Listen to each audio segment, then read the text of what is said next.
Всем привет! Вы на канале Готовим с Оксаной Пашко. Сегодня приготовим куриные отбивные в духовке. Готовятся они очень просто и получаются вкусными и мягкими. Такие отбивные отлично подойдут как на каждый день, так и на праздничный стол. Подписывайтесь на мой канал и узнавайте еще больше вкусных и простых рецептов. Сначала подготовим мясо. 3 куриных филе общим весом 1 кг моем и обсушиваем бумажными полотенцами. Каждое филе разрезаем вдоль на 2-3 кусочка, в зависимости от толщины самого мяса.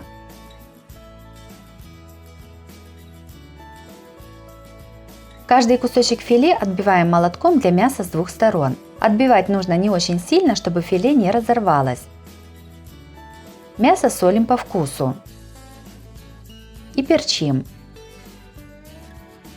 Приправы равномерно распределяем руками. С другой стороны филе тоже немного солим. Большой противень смазываем сливочным маслом. На подготовленный противень выкладываем кусочки филе. Готовим начинку. 5 вареных яиц трем на крупной терке. 50 грамм сыра тоже трем на крупной терке. К уже подготовленным яйцам добавляем тертый сыр. 3 чайные ложки горчицы зернами. Перчим по вкусу. И добавляем 2-3 столовые ложки несладкого йогурта. Все перемешиваем до получения однородной массы. Йогурт можно заменить сметаной или майонезом. Приготовленную смесь аккуратно выкладываем на филе. Начинку равномерно распределяем по каждому кусочку мяса. На каждое филе примерно уходит по 1 столовой ложке начинки.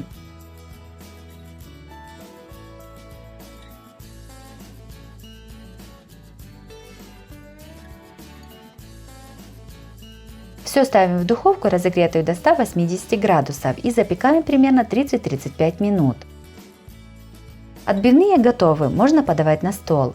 Куриные отбивные в духовке получились очень вкусными, мягкими и сочными. Они отлично подходят к любому гарниру. Такое блюдо можно подавать как на обед, так и на ужин для всей семьи. Если вам понравился рецепт таких отбивных, то обязательно ставьте лайк и пишите комментарии. Подписывайтесь на мой канал, чтобы не пропустить новые видео, они выходят каждый день. С вами была Оксана Пашко. Готовьте вкусно, готовьте с удовольствием.